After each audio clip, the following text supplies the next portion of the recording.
함께 보실 말씀은 마태복음 5장 8절입니다.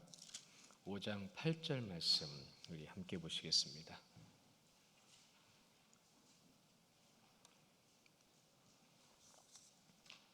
마태복음 5장 8절 함께 보십니다. 시작. 마음이 청결한 자는 복이 있나니 그들이 하나님을 볼 것이며. 아멘. 우리 성도님들만 한번 다시 보십니다. 큰 목소리로 시작.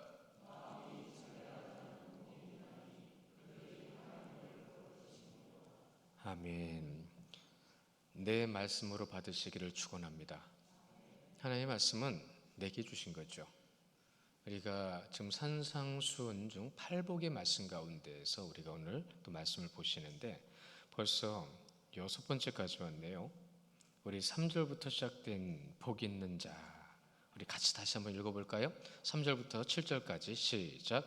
심령이 가난한 자는 복이 있나니 천국이 그들의 것이며, 애통한 자는 복이 있나니 그들이 위로를 받을 것이며, 온유한 자는 복이 있나니 그들이 땅을 기업으로 받을 것이며, 의에 줄이고 목마른 자는 복이 있나니 그들이 배부를 것이며, 긍휼히 여기는 자는 복이 있나니 그들이 긍휼히 여김을 받을 것이며.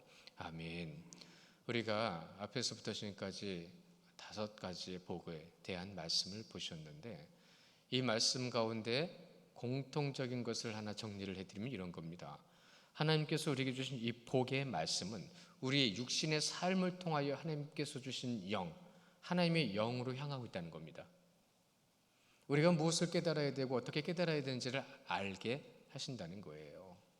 여러분, 하나님이 영이신데 우리가 이 육을 가지고 살아가는데 육에 대한 존재의 목적과 이유를 모른다고 한다면 의미가 없어요. 그러니까 허공을 치는 모습들이 너무 많은 거예요.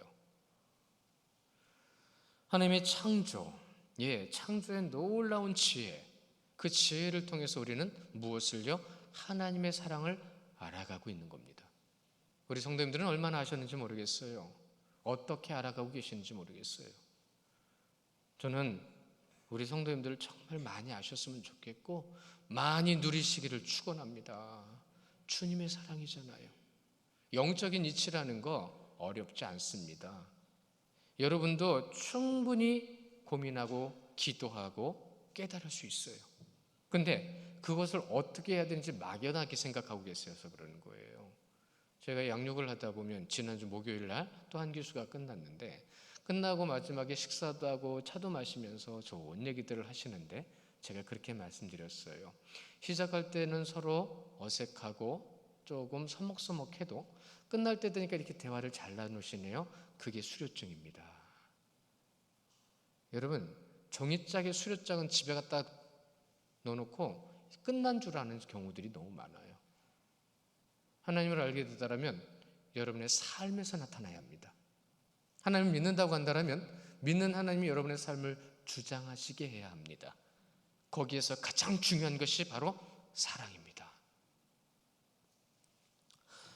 우리가 정말 하나님을 알고 깨달아 나가는 가운데에서 깨달지를 못해요.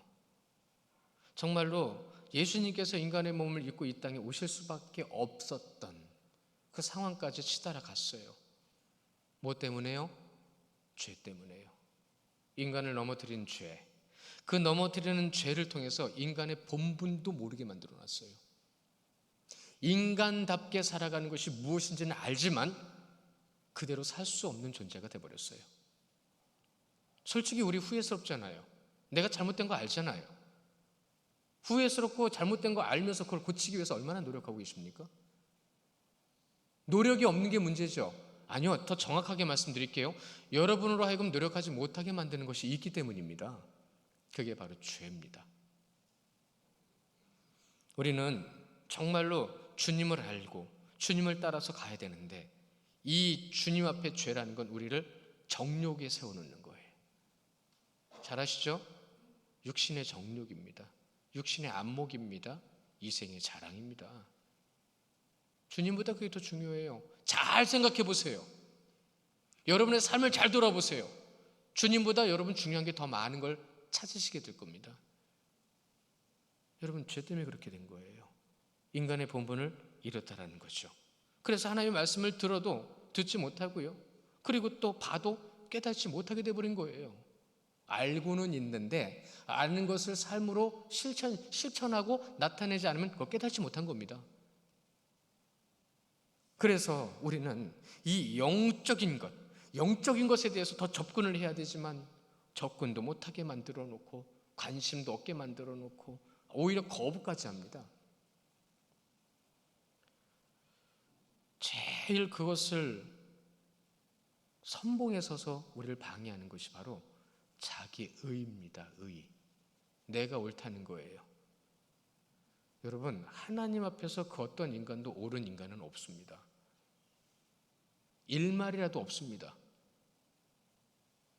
일말이라도 없다는 말에 불편함이 있으신 분은 죄송하지만 그만큼 아직 하나님을 모르시기 때문에 그러는 거예요.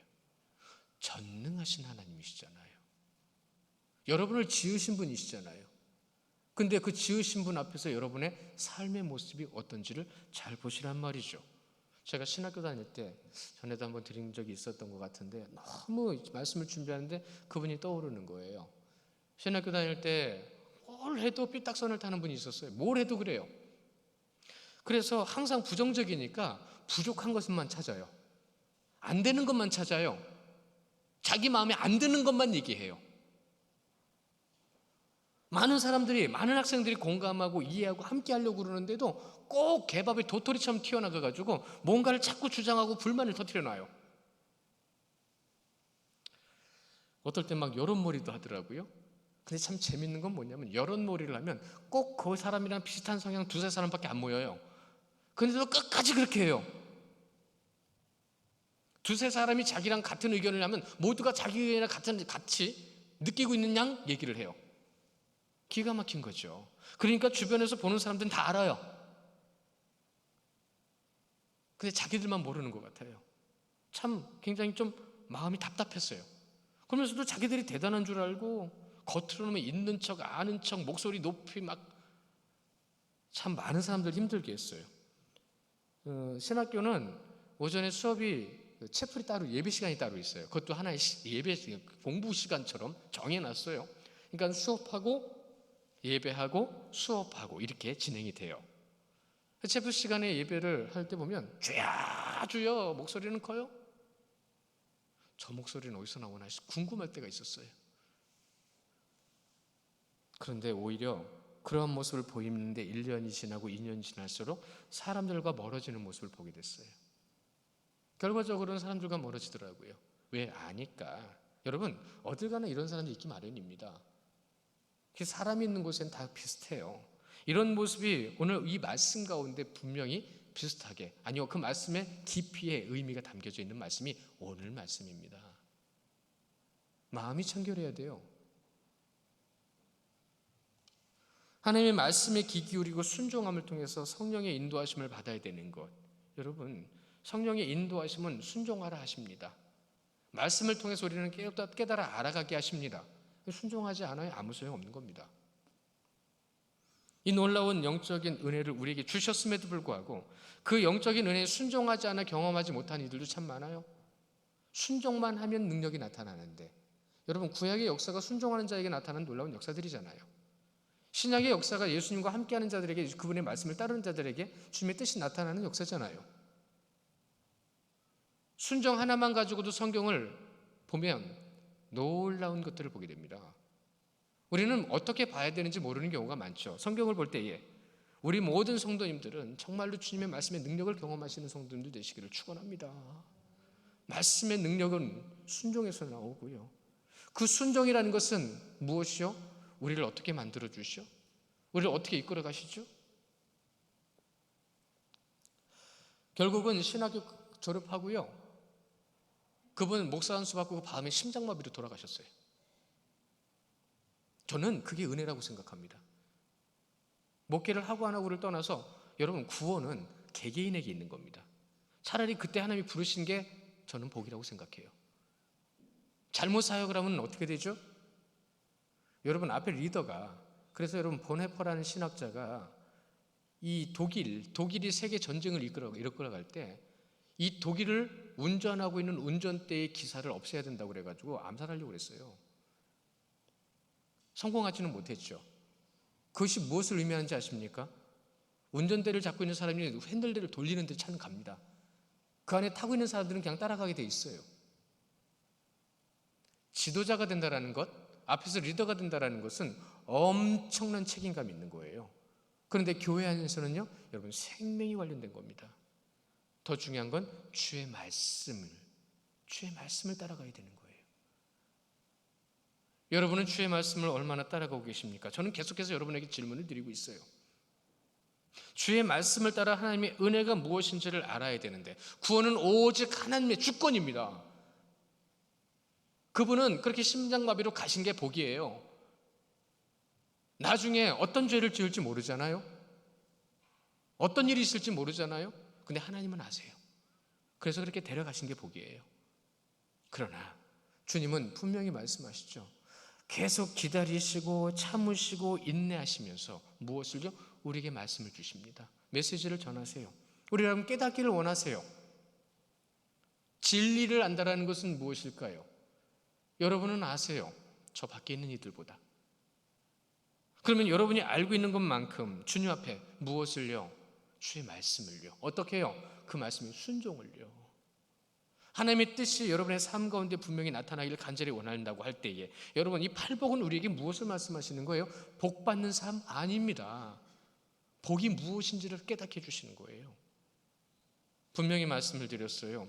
겉으로 보기엔 심장마비로 죽은 것 같지만 저도 그분이 때문에 많이 힘들었었거든요. 꼭 와서 그렇게 와서 딴지를 걸었어요. 모든 이들이 원해서 한 건데도 딴지를 걸었어요. 그럼 네가 한번 해봐라. 그런데 투표해서 그 사람도 떨어졌죠. 겉으로 드러나는 복이 아닙니다, 여러분. 복이라는 것은 영적인 거예요. 내면의 것입니다. 이 마음이 바로 서지 않고는 여러분 겉도 바로 설 수 없잖아요. 근데 겉만 주장하는 거죠. 나타나는 것만 가지고 힘쓰고 애쓰고 노력하는 모습들. 여러분 오늘 이 시간도 하나님께서는 우리에게, 저를 포함해서 모두에게 바른 길을 제시하고 계십니다. 바른 방향으로 나아가라 말씀하십니다. 그러면 그 바른 방향으로 나아가는 우리는요, 그분의 말씀을 통하여 분명히 복이 무엇인지를 깨닫게 된다는 거죠. 아직도 복의 개념을 세상적인 것으로 가지고 계시다고 한다면 기도하십시오. 그리고 구하십시오. 그리고 진리 가운데 서십시오. 말씀과 기도 아니고는 진리 가운데 설 수가 없습니다. 작년보다 올해가 성경 통독 참여하시는 분들이 좀 늘었는데 올해보다 내년이 더 늘었으면 좋겠어요. 여러분, 저는 여러분에게 그걸 제시하고 있는 거예요. 그럼 여러분은 그것을 가지고 하나님께 드리는 시간을 갖는 겁니다. 정해진 시간과 노력의 시간들이 분명히 정해지지 않으면 우리는 자유분방하게 떠날 수밖에 없어요. 마음대로 합니다. 오늘 안 되니까 내일 하지, 모레 하지. 그러다가 1년이 지나버리죠. 제가 올 초에 분명히 말씀을 몇 분에게 들었어요. 저는 기억합니다. 올해 12구절 암송해서 성탄절날 분명히 너를 암송하고 싶다고. 몇 분이 그러셨어요? 근데 제가 얼마 전에 슬쩍슬쩍 여쭤보니까 눈빛을 피하시더라고요. 근데 어떤 분은 2달 만에 1년치 걸, 2년치 걸 다 외우셨대요. 그런 분도 계시더라고요. 여러분, 누구 때문에 외우는 거예요? 아니요, 여러분, 말씀을 외우기 위해서 외우는 게 아닙니다. 주의 말씀대로 살기 위해서 외우는 거고 암송하고 묵상하는 겁니다. 그러한 시간을 제시해드리는 거예요. 하나님과 동행하는 시간을 만들어드리기 위해서 애쓰고 깨달아가야 되는데 그 깨달아가는 것 가운데서 이미 우리는 앞에서 6가지를 말씀을 봤어요. 무엇이죠? 처음부터 심령이 나왔죠. 애통함이 나왔죠. 온유가 나왔죠. 의가 나왔죠. 긍휼함이 나왔죠. 이런 것들을 통해서 우리는 지금 무엇을 알아가고 있는 거예요? 그것 가운데에 하나님의 의가 무엇인지를 분명히 우리는 거기서 접근했습니다. 그 의는 무엇으로 나타났죠? 예수 그리스도의 십자가로 나타난 거예요. 나를 죽임으로 나타났단 말입니다. 주님께서 자신을 죽이셨습니다. 그 스스로 죽이심을 통해서 무엇을요? 이것을 따르고 듣는 자들에게 구원이 있으리라 말씀하셨단 말이죠. 여러분, 지금은 말씀의 때입니다. 지금이 말씀의 때라는 것을 여러분이 분명히 인식해야 되죠. 그래서 우리는 지금 호흡을 하고 있는 모든 순간이 주님을 믿고 주님을 따라가는 기회예요. 여러분에게 얼마나 많은 것을 누리게 하셨습니까, 하나님이? 얼마나 많은 것을 고민하고 생각하며 삶을 살아갈 수 있도록 계획도 하고 노력도 하고 또한 많은 것을 얻을 수 있게 하셨습니까? 그런데 누리게 하신 하나님보다 누릴 수 있는 것들에 대한 것에 마음을 빼앗기고 내가 그것을 이룬 것처럼 내 마음을 내가 뺏기는 거예요. 나에게, 아니요 세상에게. 어디서부터 잘못된 거죠? 무엇 때문에 우리는 이렇게 된 거죠?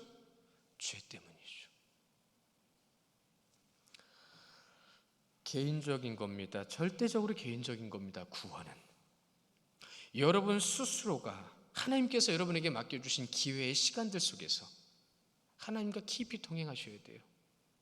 여러분이 믿는 하나님이 어떤 하나님인지 더 알수록 노력하셔야 됩니다. 그러한 저러한 노력 없이 하나님을 더 잘 믿을 거라고요?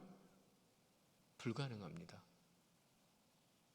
오직 하나님을 알아갈 수 있는 방법, 오늘 말씀 중에 분명히 또 나와요. 여러분도 아시는 거예요. 여러분, 팔복의 말씀 중에 6번째 말씀은 오늘 뭐를 말씀하시죠? 마음이 청결한 자는 복이 있나니. 그들이 누구를 본다고요? 하나님을 본다고 말씀하세요. 근데 절대 조건은 마음이 청결해야 돼요.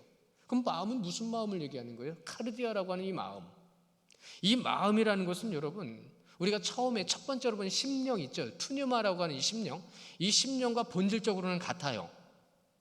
그런데 이 푸뉴마는 영적인 것, 우리의 지정의를 포함한 우리의 삶 가운데 있는 모든 것에 대해서 말씀하시는 이 영적인 것이지만, 오늘 이 카르디아라고 하는 마음의 청결의 이 마음은 여러분 영적인 것에 더 집중하고 있어요.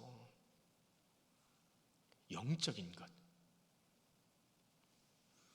그래서 가장 중요한 것, 가장 먼저 되는 것이 무엇인지를 오늘 이 마음을 통해서 우리에게 또 알려주시는 거예요. 카르디아, 영. 영은 지금 이 순간도 여러분의 육신을 주관하고 있는 게 영입니다. 그 영은 하나님을 바라봐야 되는 겁니다. 근데 그 영이 하나님을 바라보지 않으면, 하나님을 의지하지 않으면 잘못된 길로 갈 수밖에 없죠. 그 잘못된 길로 갈 수밖에 없는 영혼들을 하나님께서 어떻게 하셨어요? 구약에서 제사장을 통해서요, 그들을 바로 이끌어 주시기 위해서 그들을 통해서 하나님 앞에 있게 하는 것, 역할을 하는 거죠. 그래서 하나님 앞에 있는 것이 복된 거다라고 말씀하셨는데, 우리 말씀 한 절 같이 보실까요? 레위기 14장 11절의 말씀을 보시면 이렇게 말씀하고 계시는 걸 볼 수 있어요. 우리 함께 보실게요. 레위기 14장 11절 말씀 시작. 정결하게 하는 제사장은 정결함을 받는 자와 그 물건들을 회막 여호와 앞에 두고 라고 되어 있죠. 여기서 물건은 이제 제물입니다. 그런데 여기서는 제사장이 나오죠. 그러면 정결하게 하는 제사장이라고 표현하고 있죠. 정결하게 하는 제사장, 정결함을 받는 자라고 되어 있어요. 이것을 원문의 뜻으로 말씀드리면 하나님께서 정결하게 하신 제사장이라는 뜻이에요. 여러분들도 잘 아시겠지만 레위기에서 제사장들이 제사를 하기 위해서 무엇부터 하죠? 목욕부터 합니다. 몸부터 씻습니다. 옷도 갈아입습니다. 정결케 하신 하나님의 말씀대로 순종해서 주님께로 나가는 거예요. 준비입니다. 나 자신을 돌아보고 하나님께서 말씀하신 대로 행동하게 하시는 거예요. 그 하나님의 말씀대로 세움받아 지목되어진 제사장 레위인들은 하나님 앞에 자신들의 모습을 정비하고 겸비하고 바로 세워서 하나님 앞에 짐승을 잡을 때 피를 흘리는 그 모습을 다 봤습니다. 우리가 정말로 정결해야 되는데 정결하지 못하기 때문에 하나님께서 제사장을 세우신 거예요. 중보자를 세우신 거예요. 자, 영원한 제사장이 누구시죠? 예수님입니다. 예수 그리스도로 인하여 영원한 제사장으로 우리를 하나님께로 이끌어주고 계시는 거예요. 그 이끌어주시는 자리에서 무엇을요? 정결케 하는, 여러분 제사장적 삶을 살라고 말씀하셨잖아요. 우리 양육 시간에 함께 나누시는 분들은 하나님의 삼종직을 분명히 봤어요. 다시 한번 점검했고, 여러분 하나님의 삼종직이 뭡니까? 제사장, 선지자, 왕이잖아요. 그러면 우리는 이 시대에 이 세 가지의 역할을 다 할 수는 없어요. 그러나 그 역할을 감당하기 위해서 부분적으로 세움 받았어요. 그러면 우리는 어떠해야 된다는 얘기죠? 정결해야 되잖아요. 근데 그 정결은 어디로부터 시작된다고요? 마음으로부터 시작된다고요. 여러분의 영이 하나님이 바로 서 있어야 된다는 겁니다.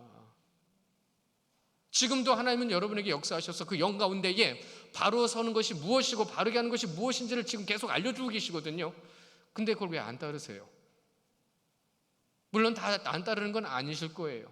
근데 왜 그걸 선택을 하십니까? 우리는 선택의 권리가 없어요. 근데 죄라는 것이 우리로 하여금 선택하게 만드는 겁니다. 사랑하라 하셨으면 사랑하십시오. 섬기라 하셨으면 섬기십시오. 인간의 본분을 잃었기 때문에, 원래 본질의 본분을 잃어버렸기 때문에 그때부터 내 이익을 따지는 겁니다. 주님이 하시면 그것으로 모든 것을 더하게 풍족하게 채워주실 것인데, 제사장을 통해서 정결해진 자의 길로 세워주시는데 여러분이 그 역할을 감당해야 되는데 여러분은 어떠십니까? 구약의 의미를 유대인들은 알고 있었거든요. 그들은 다 알고 있었어요. 그러니까 그것을 알고 있어서 정결의식에 대한 중요성이 그들에겐 대단했잖아요. 그들의 정결의식은 뭐죠? 그들은 누구보다도 많이 노력했어요.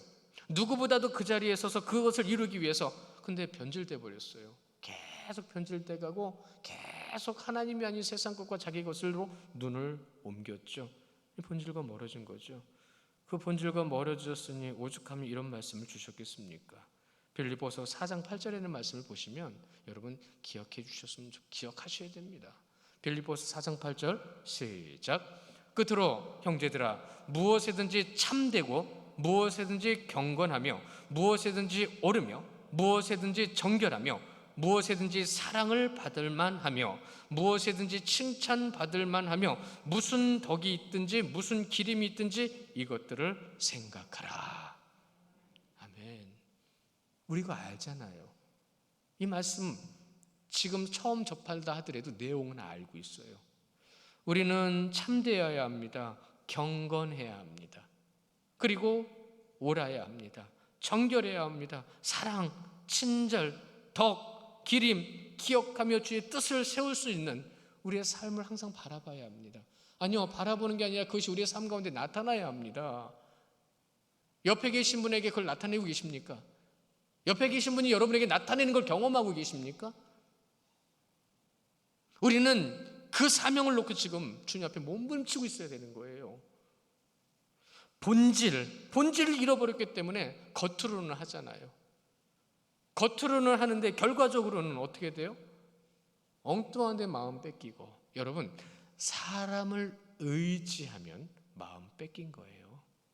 잊지 마세요. 그 사람은 나에게 도움이지 그 사람을 의지하는 게 아닙니다. 하나님께서 세우신 중보자의 역할을 여러분은 감당하실 텐데 그 중보자의 역할 가운데 여러분 교만해지시면 그때부터는 그 사람은 내 말 들어야 되는 거예요. 무엇 때문에요? 교만 때문에요. 그 교만은 어디서 나오는지 아십니까? 자기 의에서 나오는 겁니다. 내가 했으니까, 내가 도와줬으니까. 그러니까 그때부터는 주님의 이름으로 도와준 게 아니에요. 주님의 이름으로 섬긴 게 아니에요. 이 시간을 빌어서 제가 좀 한 가지 부탁을 드리는데요. 그동안 이런 말씀을 들어보시지 않았기 때문에 그러실 수 있다는 걸 제가 아는데, 그래서 이 시간대로 말씀을 드리는데, 교회에 직분이 있으면 직분을 불러주세요. 직분을 부를 때에도 겸손하게 불러주세요. 질서를 위해서 세우신 직분인데 그 직분이 누구야 이렇게 부르는 건 여러분 옳은 건 아니에요. 가까우니까 그럴 수 있어요. 친하니까 그럴 수 있어요. 그러나 제가 여러분에게 자주 말씀드린 것 중에 하나가 이런 거죠. 여러분, 쉬워지면 안 됩니다. 쉬워지면 그때부터는 사람이 가벼워져요. 편해져야 합니다. 아주 미묘한 경계의 차이가 있는 건데 그건 여러분이 찾아가셔야 돼요. 다시요, 교회는 여러분 쉬우면 안 됩니다. 절대 하나님의 것입니다. 그래서 교회는 쉬우면 안 돼요. 하나님의 것은 하나님의 것. 그리고 교회는 편해야 합니다. 주님이 계시기에 편하고 주님이 계시기에 감사하고 주님의 말씀과 뜻을 따라 섬기며 나누며 사랑하기 때문에 함께함이 너무 좋은 것. 그래서 성도를 만날 때마다 일주일 동안 많이 힘드셨죠. 세상에 많은 거침과 불손함 때문에 힘드셨죠. 그런 것 가운데 몸부림치며 교회에 모인 성도들, 그 성도들과 마음을 나누고 뜻을 나누며 그들과 함께 누릴 수 있는 주님의 사랑, 편안함의 기준은 거기에 있는 겁니다. 교회는 그걸 많이 잃었어요. 누구 때문에 잃었을까요? 우리가 하나님을 아는 것은 그러한 마음을 가지고 주님 앞에 내 마음을 온전히 드리는 것에 정결함이 의미가 있는데, 유대인들은 겉으로 드러나는 것 때문에 집집마다 문 앞에 물 항아리를 뒀잖아요. 들어올 땐 무조건 씻고 들어와야 되는 거예요. 씻고 들어오지 않으면 못 들어오고 천대시 여기고 무시했어요.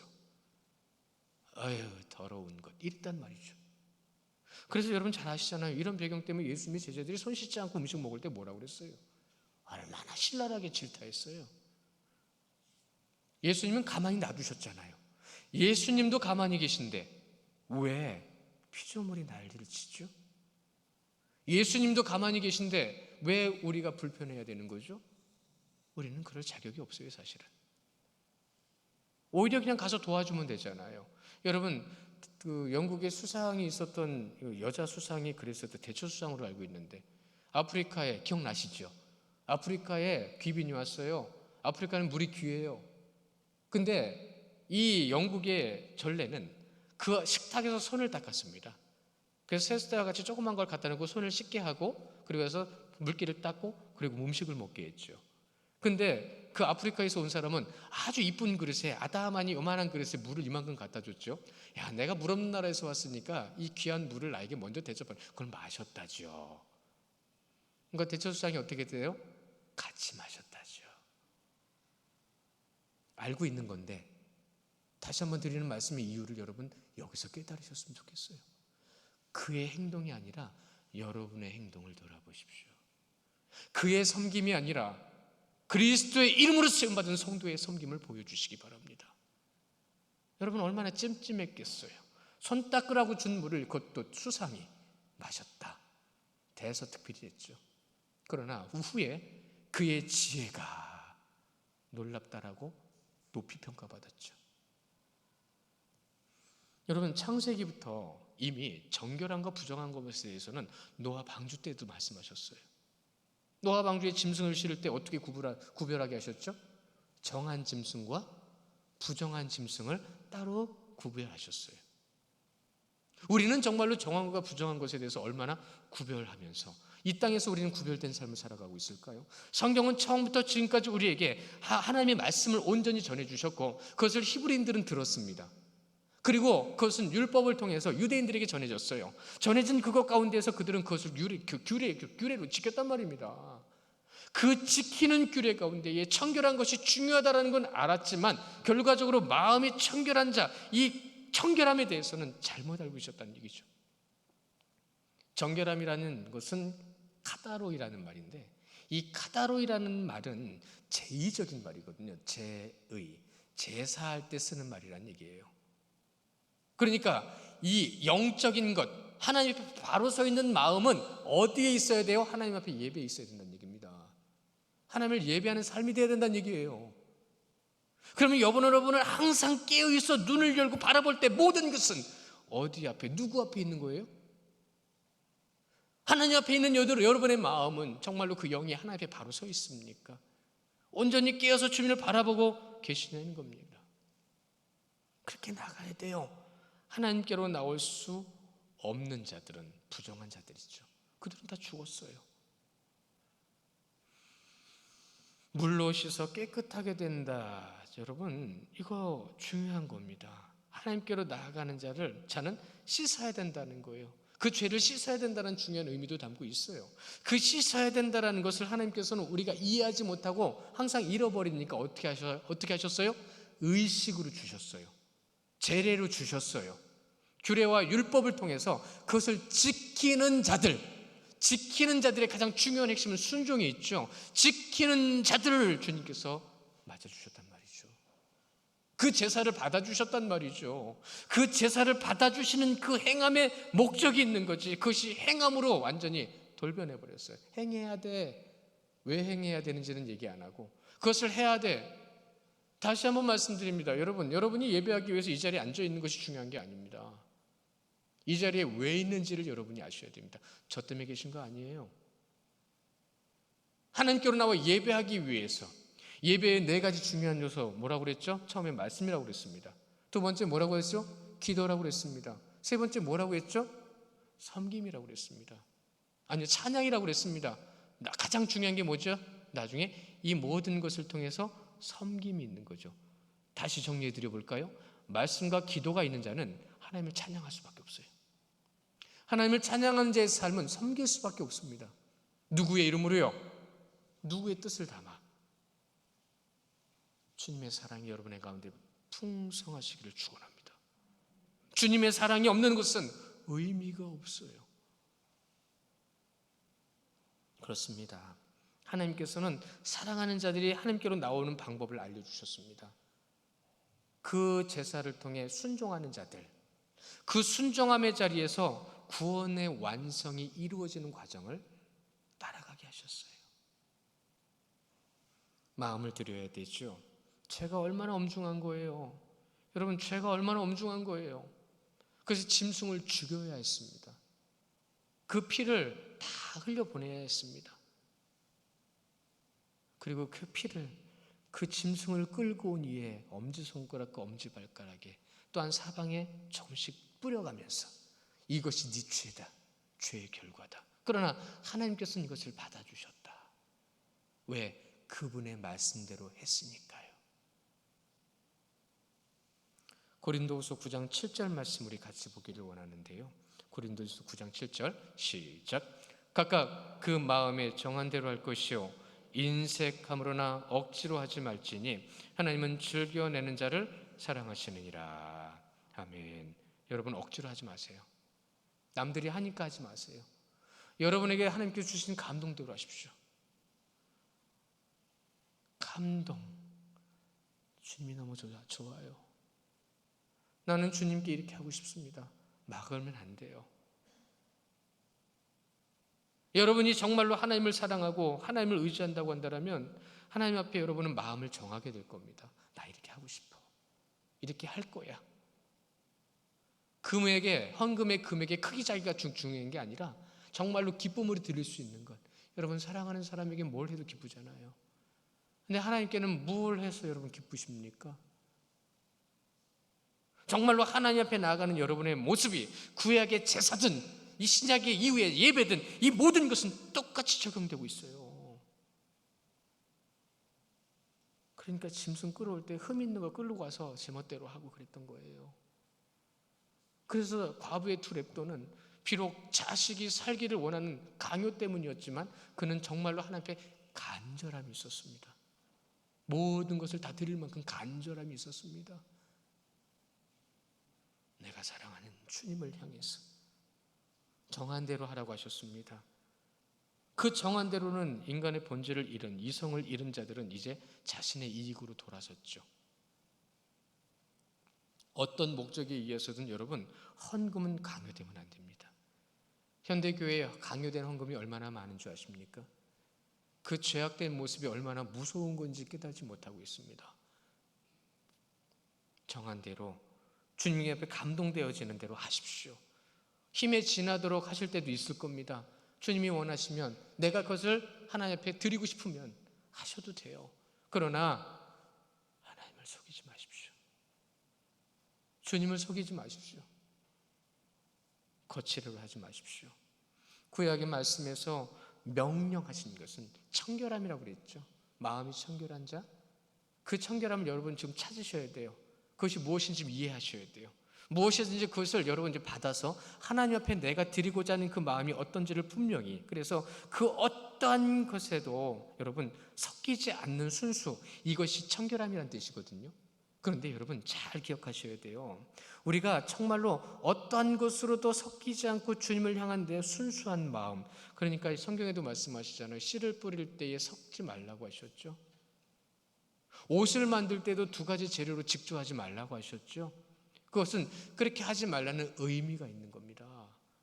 순전한 것, 온전히 드리는 마음, 순수한 것. 설명을 드리면 길지만 씨를 섞어서 뿌리면 영양소가 서로 빼앗겨서 잘 못 자란다고 해요. 섞어서 직조를 하게 되면 옷의 성분이 달라서 어떨 때는 울고 찢어지는 경우도 있다고 합니다. 그러나 이런 것을 떠나서 중요한 건 우리의 마음, 두 마음을 품지 말라는 마음이 앞으로 나오게 될 텐데, 마음이 청결한 자는 이중적인 마음을 품지 말라는 뜻입니다. 이중적인 마음. 그래서 주석에도 보면 조금 분명하게 정리를 이렇게 해주시더라고요.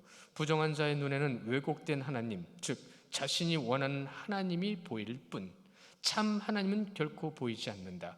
우리의 마음의 부정을 그리스도의 보혈로 깨끗이 씻고 하나님만을 향한 순전한 마음을 가져야만 지금 하나님을 볼 수 있을 뿐더러 장차 오실 예수 그리스도와 함께 할 수 있다. 이렇게 정리하고 있어요. 손발 씻는 것도 중요해요. 사실은 하나님이 주신 몸이잖아요. 손발을 깨끗이 씻는 것은 하나님께서 주시는 이 몸을 잘 관리하는 거잖아요. 중요합니다. 그래서 놀라운 사건들도 있었죠. 2차 대전 때 독일이 유대인들을 얼마나 많이 억압했어요. 학살도 하고 다 죽이지 못하니까 일부는 다른 데 모아가지고 한 곳에 모아놓고 살게 했는데, 너무 좁은 공간에 너무 많은 사람을 들여보내서 말도 안 되는 삶을 살게 했어요. 얼마나 인구 밀도가 높았는지 모릅니다. 한 층에 막 2가정, 3가정을 집어넣고 살게 하고. 그때 여러 곳에서 전염병이 돌기 시작했는데 유대인들에게는 전염병이 많지 않았답니다. 어느 곳보다도 전염병이 많아야 될 그곳인데도 불구하고 전염병이 많지 않았다고 그래요. 그래서 이 원인을 찾아보니까 철저한 손 씻기에서 나왔어요. 깨끗하게 하기 위한 정결 의식이 그들에게 있었던 거죠. 그러니까 몸에 배어있던 손 씻기가 그들에게 막 세상을 가로질러가는 전염병 가운데서도 보호해줬던 거예요. 우리는 지금 코로나 시대를 살고 있죠. 여러분, 코로나 시대에 가장 중요하게 무엇을 강조하죠? 손 씻기잖아요. 비슷한 것 같아요. 그러나 여러분, 정말로 중요한 것은 내 몸을 깨끗이 하는 것도 중요하고 하나님 앞에 정결한 자의 모습으로 서는 것이 정말 중요한 거죠. 영적인 것이 더 중요한 겁니다. 몸은 하나님이 주신 거니까 잘 관리해야 되는 거고, 우리의 마음속에 들어있는 죄를 뽑아내고 온전히 그 죄를 하나님 앞에 내려드리고 회개하여 설 수 있는 것. 여러분, 근데 그것은 예수님의 보혈밖에는 불가능합니다. 예수님의 보혈이 아니고는 할 수가 없어요. 깨닫게 하시고 알게 하시고 온전히 주님을 믿지 못하는 그 율법주의자들 앞에서 그들을 깨우쳐 준 것은 십자가뿐이었습니다. 우리 말씀 야고보서 4장 7절부터 10절 말씀 조금 길긴 한데요, 여기서도 또 이렇게 말씀하십니다. 우리가 분명히 말씀을 기억해야 될 텐데 우리 함께 천천히 보시겠습니다. 시작. 그런즉 너희는 하나님께 복종할지어다. 마귀를 대적하라. 그리하면 너희를 피하리라. 하나님을 가까이 하라. 그리하면 너희를 가까이 하시리라. 죄인들아, 손을 깨끗이 하라. 두 마음을 품은 자들아, 마음을 성결하게 하라. 슬퍼하며 애통하며 울지어다. 너희 웃음이 애통으로, 너희 즐거움이 근심으로 바꿀지어다. 주 앞에서 낮추라. 그리하면 주께서 너희를 높이시리라. 아멘. 여러분, 분명히 말씀하시죠. 사단을 대적하고 주님께로 나아가라고. 그럼 그분이 여러분과 함께 하십니다. 어느 곳에서든 무엇을 하든 주님을 찾고 의지하십시오. 제가 이번 주에는 저도 잘 모르게 어찌나 마음이 불편한 시간들이 많았는지 몰라요. 인터넷에 뭘 검색하려고 들어가도 세상 부정한 것들만 더 떠오르고, 그것을 안 봐야 되는데 야, 이건 또 무슨 사건이냐고 보면서 자꾸 화가 나고, 저도 모르게 얼마나 화나고 분낸 시간들이 많았는지 몰라요. 그런데 제가 하나님께 감사한 건 뭐냐면 그때마다 성령님이 자꾸 찾아오세요. 그것이 악한 것이다. 그것에게 마음을 빼앗기지 말아라. 이것은 제가 많이 훈련한 것이고요. 훈련해서 그때마다 하나님께서 저에게 찾아오셔서 제가 하나님의 자리로 옮겨갈 수 있도록 훈련되어진 모습을 경험하게 하셨어요. 감사했어요. 너무 감사했지만 너무 힘들었어요. 왜요? 세상의 악함 때문에요. 세상의 죄 때문에요. 근데 오늘 이 말씀, 야고보서 4장에 있는 말씀을 보면 슬퍼하라고 하고 애통하라고 그러고 울라고 그러시네요.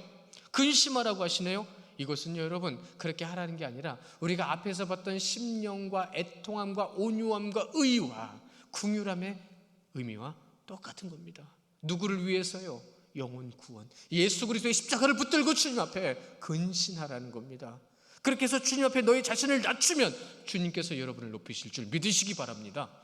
우리가 주님을 믿는 믿음 안에 두 마음을 품지 말아야 되죠. 그러한 잘못되어지고 일그러진 종교 지도자들의 유대인의 모습이 아니라 정말로 주님 앞에 우리 온전한 모습을 드리는, 주님이 원하시는 자리에 세움받는, 여러분 유대인들은 하나님이 필요한 존재일 뿐이에요. 무슨 말씀인지 아십니까? 문제가 있어서 기도할 때만 주님을 찾으면 주님이 필요한 존재지 주님이 하나님은 아닌 거예요. 하나님을 그런 존재로 만들지 마십시오. 항상 주님 앞에 기도하여 내 마음이 깨끗함을 유지할 수 있도록, 내가 정말로 주님을 의지하고 바라보는 자의 삶 가운데에 주님의 뜻하신 대로 내 삶을 살아드릴 수 있도록 우리는 겸비하고 바로 세워서 주님의 뜻대로, 여러분 겉으로 드러나는 것에 너무 신경 쓰지 마세요. 마음이 바로 서 있으면 행동도 바르게 세워질 수밖에 없습니다. 그러나 겉으로 드러난 모습이 바른 사람을 다 믿지는 마십시오. 믿음의 대상은 오직 하나님뿐이십니다. 그 하나님을 믿는 자리에서 두 마음을 품지 말아야 되겠죠. 어떠한 것도 섞이지 않는 것, 그게 바로 믿음입니다. 어떠한 것도 섞이면 안 됩니다. 우리가 씻고 깨끗해진 것, 좋은 옷, 깨끗한 옷만 입고 있다고 해서 바른 것이 아니에요. 그 주님은 우리에게 찾아오셔서 무엇을 하셨죠? 말씀이 히브리서 10장 19절 20절 말씀이 있습니다. 우리 함께 보실게요. 시작. 그러므로 형제들아 우리가 예수의 피를 힘입어 성소에 들어갈 담력을 얻었나니 그 길은 우리를 위하여 휘장 가운데로 열어놓으신 새로운 살 길이요 휘장은 곧 그의 육체니라. 아멘. 왜 주님께서 십자가에 못 박혀 돌아가실 때 휘장이 찢어졌는지 아시겠죠? 그 제사하는 성소에 주님께서 자신의 몸을 찢으신 것을, 그 휘장을 찢는 것으로 보여주신 거예요. 그래서 위에서 아래로 찢어졌다고 그러죠. 주님이 하신 거예요. 그 주님이 하신 것을 통하여 우리는 무엇을요? 주님의 보혈을 잊지 말아야 합니다. 그분이 우리에게 맡겨주신 것과 알게 하신 것, 여러분의 생각을 중요시 생각하지 마십시오. 여러분의 생각이 중요한 게 아니에요. 여러분의 생각이 중요하면 여러분 마음대로 해석하고요, 여러분 마음대로 믿고요, 여러분들 마음대로 행동합니다. 주님의 뜻대로 서십시오. 주님의 뜻대로 서지 못하니까 구약에서조차도 그들이 망해가고 넘어지고 징계당하는 그 순간에도 깨닫지 못하는 불쌍한 영혼들이 오늘 새벽의 말씀 가운데서도 또 주의 말씀을 듣게 하셨는데요, 그것이 열왕기하 17장 14절 15절 말씀이었거든요. 그 말씀을 왜 하셨는지 그 말씀에서 여러분 찾으십시오. 같이 보겠습니다. 시작. 그들이 듣지 아니하고 그들의 목을 곧게 하기를 그들이 하나님 여호와를 믿지 아니하던 그들 조상들의 목같이 하여 여호와의 율례와 여호와께서 그들의 조상들과 더불어 세운 언약과 경계하신 말씀을 버리고 허무한 것을 뒤따라 허망하여 또 여호와께서 명령하사 따르지 말라 하신 사방 이방 사람을 따랐다. 목이 굳은 백성이라고 했습니다. 아는 것이 많고 경험한 것이 많은 게 중요한 게 아닙니다. 그 모든 것 위에 하나님의 말씀이 있습니다. 하나님의 말씀이 있지 않고는 그건 아무것도 소용이 없습니다. 성령의 인도하심을 받아야 합니다. 성령의 인도하심을 통하여 내 안에 있는 허망한 것과 허무한 것들을 찾을 수 있어야 돼요. 하나님의 명령대로 서지 못하는 내 모습을 찾을 수 있어야 돼요. 그래서 정말로 하나님 앞에 내가 두 마음을 품는 더러운 자들의 삶이 아니라 정말로 하나님의 뜻을 따라 마음이 청결한 자, 그것이 복이라고 했던 그 복은 무엇이죠? 하나님을 보게 되는 거죠.